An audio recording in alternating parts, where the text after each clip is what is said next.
आदाब नाजरीन, मैं हूं रिफत नसीम और मेरे साथ आप देखना शुरू कर चुके हैं खबर Asansol, sponsored by School of Competition under CBSE Board. GR School. Clean Asansol, Green Asansol. Collection under ICALS EduScale Private Limited. Global Wallpaper. Wings Infotech लेकर आया है a complete CCTV solution. Need Waste Hospital and Medical Institute. Bulletin की शुरुआत आज की अहम तरीन खबरों के साथ। इससे पहले कि मैं चर्चा शुरू करूं, अखबार के इस हेडलाइन पर डालिए एक नजर। यह खबर शायद आप में से ज्यादातर लोगों ने सोशल मीडिया पर देखी होगी, क्योंकि इन दिनों ये वायरल है और इसी बात को मद्देनजर रखते हुए हमारे नुमाइंदे ने भी स्कूलों के असातिज़ा, इलाकाई लोगों और कुछ जिम्मेदारानों से बात की ताकि इस खबर की तह तक पहुंचा जाए। ऐसे में लोगों ने कहा कि अगर उर्दू स्कूल बंद होते हैं तो इससे उर्दू का माहौल खत्म हो जाएगा। लेकिन आज इस हालत के जिम्मेदार भी हम ही लोग हैं, क्योंकि हमारे बच्चे हिंदी, अंग्रेजी स्कूलों में तालीम हासिल कर रहे हैं और यही वजह है कि उर्दू स्कूलों में बच्चों की तादाद दिन ब दिन कम होती जा रही है। वहीं शरीफुन निसा स्कूल के टीचर इंचार्ज ने बताया कि अखबार के जरिया ये खबर हमें भी मिली है, यानी हम तक भी पहुंची है, पर सरकार की तरफ से ऐसा कोई रिजोल्यूशन पास नहीं हुआ है और ना ही कोई ऑर्डर मिला है। अब यहाँ एक सवाल ये पैदा होता है कि आखिर इन स्कूलों पर लटकते तलवार का जिम्मेदार कौन? वो गार्जियन हजरात जो प्राइवेट स्कूलों की तरफ भाग रहे हैं, या फिर इन सरकारी स्कूलों का गिरता मयार, जहां बच्चों को अपना मुस्तकबिल साफ नहीं दिख रहा। इस मुद्दे पर सोचना आपको है, यानी अवाम को। एक बार गौर जरूर कीजिएगा, क्योंकि भले ही इस खबर पर आज मोहर नहीं लगी है, पर आने वाला वक्त हो सकता है कि इसकी तस्दीक कर दे और स्कूल के दरवाजों पर ताला लटका मिले। खबर मिली है अखबार के जरिए कि मगरबी बंगाल के स्कूल बंद हो रहे हैं, खासकर बर्दवान डिस्ट्रिक्ट में जो उर्दू मीडियम स्कूल है हमारे पश्चिम बर्दवान में, वो स्कूल बंद हो रहे हैं। ये सुन के बहुत ही अफसोस हुआ है। अब रहा है कि सवाल ये पैदा हो रहा है कि स्कूल कैसे बचाया जाए। जो स्कूल बंद हो रहा है उसको कैसे बचाएं हम लोग, जो लोग जहाँ पे हैं उन्हें आगे बढ़ना हो। खासकर जो कारकुन हैं हमारे, जिसका ताल्लुक किसी भी पार्टी से रहा हो, चाहे वो CPM हो, कांग्रेस हो, TMC हो या फिर किसी और पार्टी से उनका ताल्लुक रहा है, उन्हें आगे आना होगा, बढ़ के काम करना होगा। कोई भी इलाका ऐसा नहीं है जहाँ पर ऐसे कारकुन नहीं मिलेंगे। साथ साथ हमारे जो तंजीम है, अदारा हैं, जहाँ जहाँ कायम हैं, उन्हें भी आगे बढ़कर इस तरह का काम आगे करना होगा कि हमारा स्कूल बंद ना हो। और स्कूल बंद होने की ख़ास वजह हम जो देख रहे हैं, हमारे जो बच्चे पढ़ रहे हैं, खासकर अगर उर्दू स्कूल में जो हमारे सरकारी असातिज़ा हैं या कॉलेज की सतह पे हैं या प्राइमरी सतह पे हैं या हाई सेकेंडरी सतह पे जो टीचर हमारे हैं, उनके बच्चे अगर प्राइमरी स्कूल में तालीम हासिल किए होते तो आज ये नौबत नहीं आती।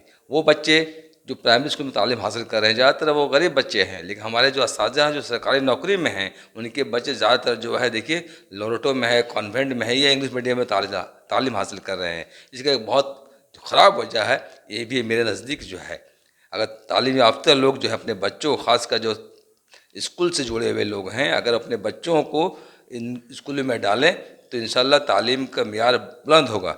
ये लोग जो अपने बच्चों को इंग्लिश मीडियम में डाल रहे हैं, उर्दू में नहीं डाल रहे हैं, लेकिन फिर वही लोग जो आगे जब जाते हैं तालीम हासिल करते हैं उनके बच्चे फिर गवर्नमेंट कॉलेज में नाम लिखाना पसंद करते हैं, लेकिन गवर्नमेंट प्राइमरी स्कूल में नाम लिखाना पसंद नहीं करते हैं। इस तरह की जो बात चल रही है बहुत अफसोसनाक है। मुझे उम्मीद है कि आइंदा दिनों में इस तरह की जो बात हो रही है वो ना हो।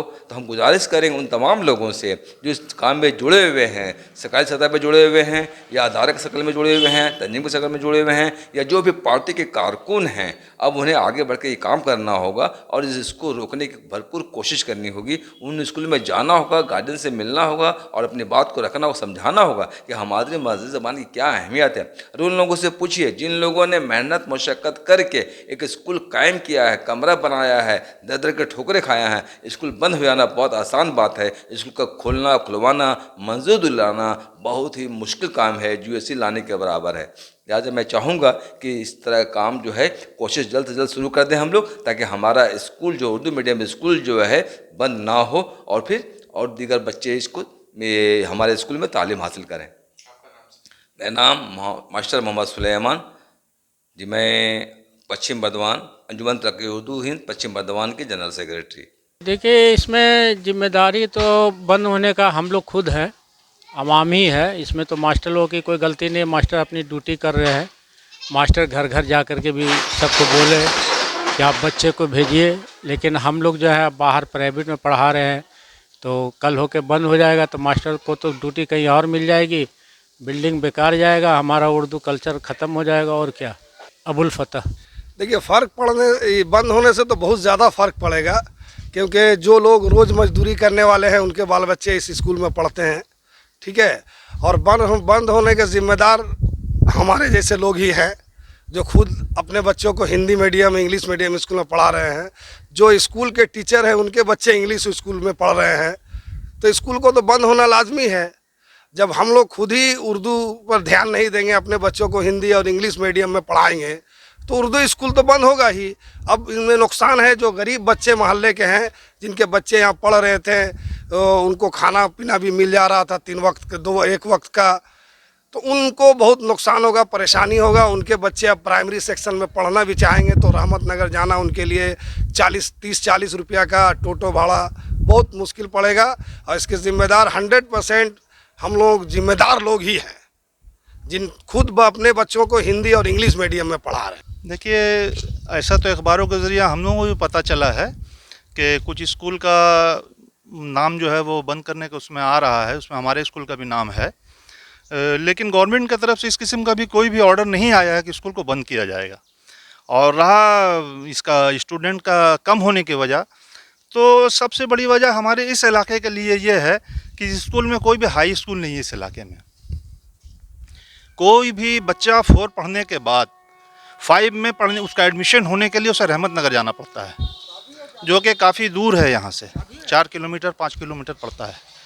और हर गार्जियन ये चाहता है कि भाई उसका बच्चा जो है वो करीब में रहे। यहाँ कोई भी हाई स्कूल नहीं है, कोई अपर प्राइमरी स्कूल नहीं है। हम लोगों ने अपने इस स्कूल को कई एक बार अप्लाई किया है कि इसको अपर प्राइमरी किया जाए, लेकिन अभी तक ऐसा कोई मामला नहीं आया कि उसका अपर प्राइमरी किया जाए।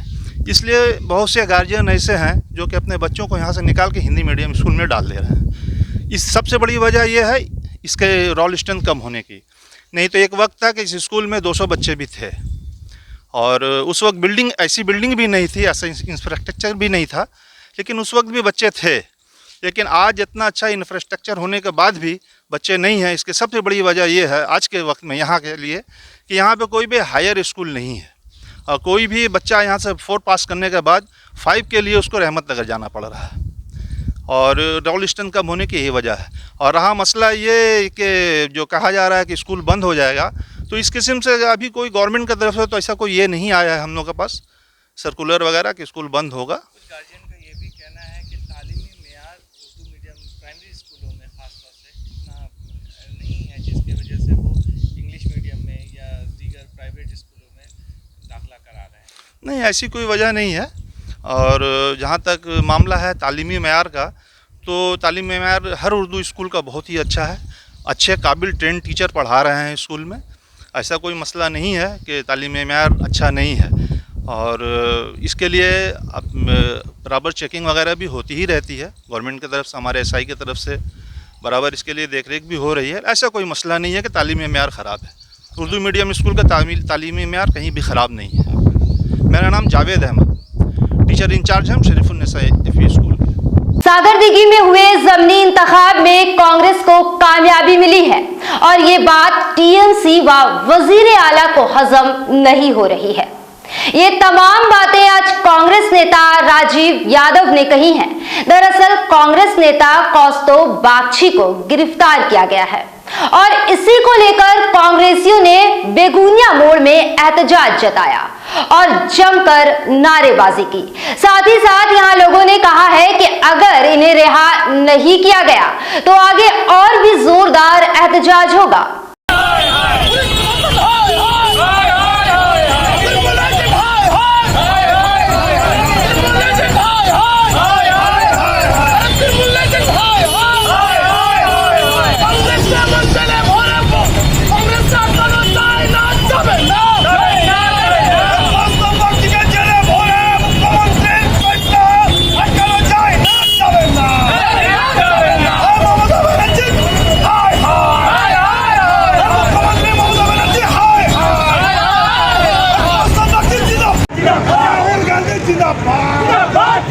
জবাব তোমায় দিতে হবে, আরে জবাব তোমায় দিতে হবে, আরে জবাব তোমায় দিতে হবে।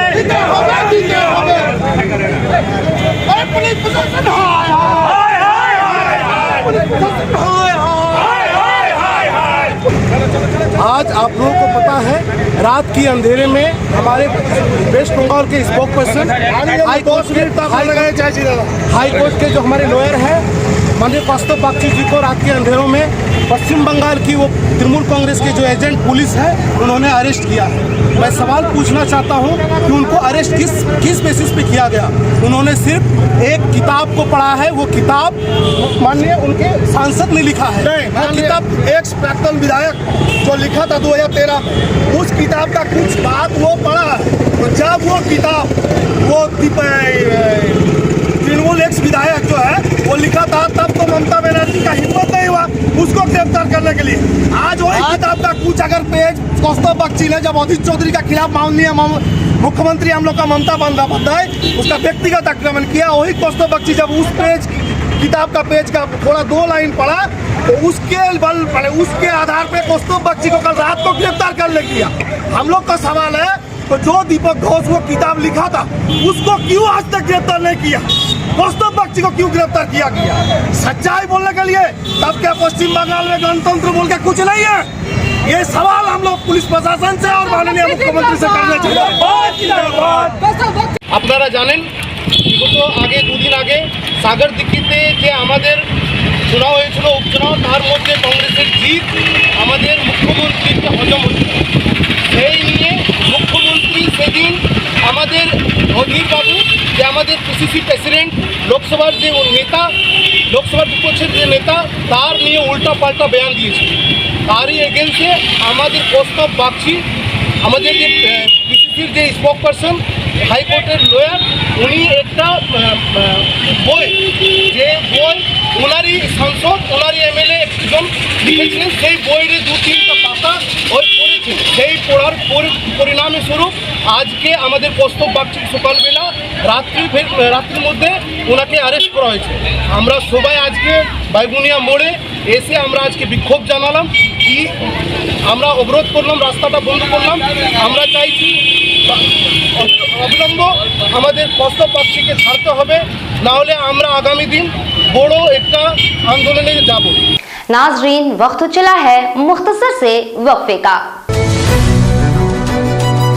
First time in Asansol, fully digitally coaching center, GR school, smart education, smart बच्चों की स्मार्ट पसंद। GR स्कूल, जहां क्लास 1 से क्लास 12 तक के छात्र छात्राओं को उच्च शिक्षित अनुभवी शिक्षकों द्वारा उच्च तकनीक के माध्यम से सटीक ज्ञान प्रदान कराया जाता है। Math, physics, chemistry, bio, account, business study, Hindi, English सहित हर विषय की क्लास करें। साथ ही JEE mains, JEE advance, WBJE, JEXPO के क्लासेस भी कराए जाते हैं। हमारे यहाँ कमजोर बच्चों पर विशेष ध्यान दिया जाता है। 7 days class, monthly grand test लिया जाता है। उच्च क्वालिटी की लाइब्रेरी की सुविधा के अलावा सोशल एक्टिविटीज का भी आयोजन किया जाता है। तो अपने बच्चों के भविष्य संवारने के लिए आज ही नामांकन कराएं। नया बैच जल्द शुरू हो रहा है। GR school, ADDA KSTP, opposite Shubham park, Asansol 2। अपने घर को दे आकर्षक लुक, आकर्षक रंग बिरंगे designer wallpaper, liquid wallpaper, glass tiles, grass carpet, wooden floor carpet, artificial tree, vertical garden का इस्तेमाल कर अपने घर को बनाए सपनों का महल।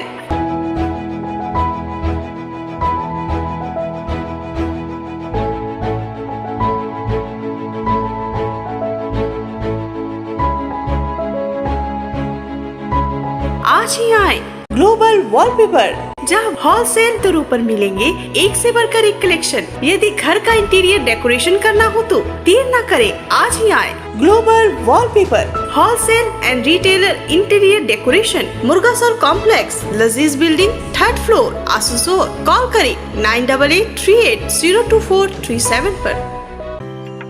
अगर जॉब की तलाश में आप हो गए हैं परेशान और पाना चाहते हैं एक जॉब 6 या 12 महीने के अंदर, तो institute of computer accountant and legal services under ICALS Eduskill private limited लेकर आया है आप सभी के लिए full time certification course with job guarantee. जी हाँ, IT and web development training के अलावा Tally Prime, GST, income tax, P-टैक्स, TDS, MS ऑफिस, साफ फीको जैसी कई सारी कोर्सेज बेहतरीन इंफ्रास्ट्रक्चर के साथ। EMI फैसिलिटी के अलावा ऑनलाइन क्लासेस भी हमारे यहाँ अवेलेबल है। हमारा एड्रेस है Bhangapachi opposite old station high school Asansol. ज्यादा जानकारी के लिए स्क्रीन पर दिए नंबर पर कांटेक्ट करें। अगर आप है परेशान अपने बच्चे का फ्यूचर लेकर और कराना चाहते हैं उनका एडमिशन एक बेहतरीन इंग्लिश मीडियम स्कूल में, तो चलिए आइए school of competition under CBSE board. Computer, library, audio visual, indoor and outdoor games के अलावा और भी कई सारी को करिकुलर एक्टिविटीज, साथ ही experienced and educated teachers, transport facility जैसी कई सुविधाएं। हमारे यहाँ एडमिशन अभी चल रहा है, तो आज ही आए स्कूल ऑफ कंपटीशन। हमारा एड्रेस है Kalajharia Road, Central Park, Burnpur. Need-based Hospital and Medical Institute, which is accessible and affordable to all, because your health is our priority. 100-bedded IPD unit, super specialist doctors के साथ ही साथ यहाँ कई तरह की facilities उपलब्ध है, जैसे emergency 24/7, modular OTs, ICU, NICU, HDU, pharmacy 24/7, day care unit, dialysis unit, dental unit, diagnostic and pathological service with fast, friendly, accurate and a higher level of care for you. हमारा पता है भगत सिंह मोड़, Asansol 713304। Contact number 9123873265, 9609002666, 6295280255। Collection शादी ब्याह और ईद जैसे खास मौके को और भी शानदार बनाने के लिए हमजा कलेक्शन लेकर आया है ढेरों स्टाइल और डिज़ाइन के लेडीज ड्रेसेस, जैसे सलवार सूट, गरारा, लहंगा, घाघरा, क्रॉप टॉप, वो भी होलसेल प्राइस पर। तो इसे कहीं और क्यों जाना, हमजा कलेक्शन ही आना। हमारा पता है रेल पार, कुरैसी मोहल्ला, नियर ऑटो स्टैंड। आसनसोल नगर निगम के तत्वाधान में मिशन निर्मल बांग्ला को सफल बनाएं। हमारी प्रतिज्ञा, हमारा गर्व। एक बात सभी याद रखें, कचरा जहाँ तहाँ ना फेंके। कौन सा कचरा कहाँ डालना है अच्छी तरह से समझना है। स्वयं जागरूक हो, औरों को भी जागरूक करें। रिड्यूस, रीयूज और रिसाइकिल प्रक्रिया को अपनाएंगे, सुंदर स्वस्थ आसनसोल बनाएंगे। आसनसोल नगर निगम के ग्रीन और ब्लू बीन का सही इस्तेमाल करें, प्लास्टिक का व्यवहार ना करें और लोगों को भी जागरूक करें। सुंदर परिवेश गढ़े, स्वस्थ रहे। आसनसोल नगर निगम सदैव आपकी सेवा में उपस्थित है। Clean Asansol, green Asansol. घर और ऑफिस की सुरक्षा की फिक्र से अब आप हो जाइए टेंशन फ्री, क्योंकि सुरक्षा का खास ख्याल रखते हुए विंग्स इन्फोटेक लेकर आया है a complete CCTV solution. We supply, we install and we repair with good services. हमारे यहाँ HPIP camera, biometric attendance system, baby monitoring, fire alarm system, video door phone और भी बहुत कुछ उपलब्ध है। तो देर किस बात की, आज ही हमारे यहाँ आए और अपनी परेशानियों से छुटकारा पाए। हमारा एड्रेस है ऑपोजिट आसनसोल बस स्टैंड। ज्यादा जानकारी के लिए स्क्रीन पर दिए नंबर पर कांटेक्ट करें। याद हो कि लगभग 6 महीनों से अनुव्रतो मंडल जेल में हैं और इन पर केस चल रहा है। इस बीच अब उन्होंने कहा है कि वे खुद में ठीक महसूस नहीं कर रहे हैं, यानी सेहत की खराबी की शिकायत की। ऐसे में इन्हें जांच के लिए आसनसोल जिला अस्पताल लाया गया और जो भी जिस्मानी टेस्ट होते हैं वो सब किए गए और जांच रिपोर्ट बताती है कि अनुव्रतो मंडल का वजन 95 किलो है और इससे पहले आखिरी बार जब इनका हेल्थ चेकअप हुआ था तब उनका वजन 94 था। वहीं डॉक्टर निखिल चंद्र दास ने बताया है कि कोई परेशानी या बड़ा मसला नहीं है। अनुव्रतो मंडल का sugar, blood pressure, oxygen level और पल्स वगैरह सब कुछ ठीक है।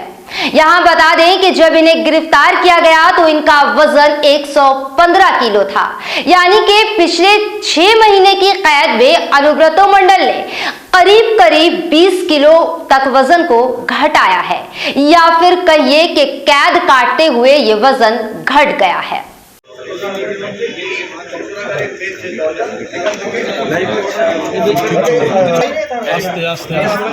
স্যার স্যার একটু সামনে দিয়ে সরে স্যার, স্যার একটু সামনে।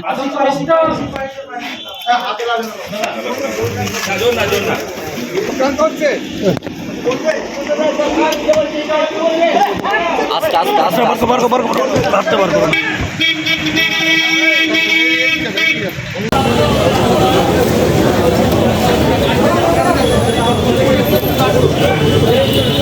দাদা দাদা এখান থেকে দাদা সরে যান, দাদা দাদা আপনাদের বারবার বলছি আপনারা সরে যান, দাদা দাদা গার্ড করবেন না, দাদা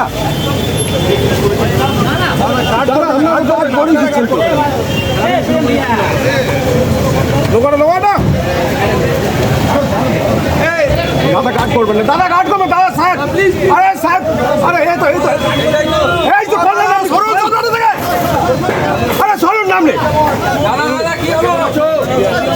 দাদা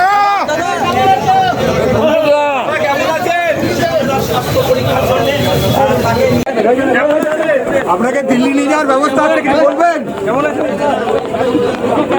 দাদা?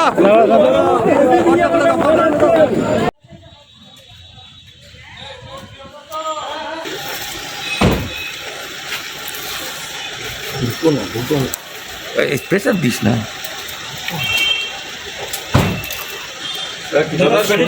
দাদা শরীর কি, ডাক্তার কিছু বললো? দাদা ডাক্তার কি বললো? দাদা বলবেন ফিস্টুলার সমস্যা ঠিক আছে? দাদা দাদা দিল্লিতে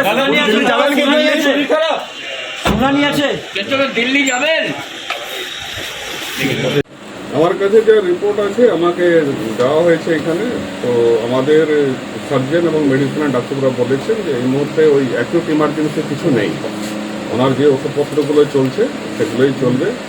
ভাইটালস মোটামুটি ঠিকই আছে, পালস এখানে লেখা রয়েছে 82 পার মিনিট, SpO2 96% রয়েছে, BP 106/80 রয়েছে। এই যে ভাইটালগুলো মোটামুটি ঠিকই আছে এবং সার্জন বলেছে যে এখন অ্যাকিউট ইমার্জেন্সি কিছু নেই এবং মেডিসিনে যে ডাক্তারবাবু রেখেছেন। গতকাল তিনি বিচারককে বলেছিলেন যে প্রচন্ডভাবে ব্যথা হচ্ছে এবং রক্তপাত, তেমন কিছু দেখা গেছে না, সার্জন সেরকম বলেনি, যে ও লিখেছে নো অ্যাকিউট ইমার্জেন্সি, এখন বলেছে সার্জারিক্যাল ইমার্জেন্সি কিছু নেই। উনি যখন আসেন উনি কি বলেন, ওনার কি সমস্যা হচ্ছে, ডাক্তারকে কিছু তো বলেছেন? ডাক্তারবাবু তো ওগুলো বলবে আর কি, আমার কাছে গ্রস যে হিসেবটা আছে আপনাকে বলে দিলেন। ফিস্টুলার সমস্যাটা সিরিয়াস কিছু না, তাই তো বলেছেন যে অ্যাকিউট ইমার্জেন্সি কিছু নেই আর কি। অনুব্রত মণ্ডলের ওজন বেড়েছে সামান্য কিছু, এখন বাড়া কমাটা তাহলে তো আমার কত ওজন কম্পেয়ার করতে হবে।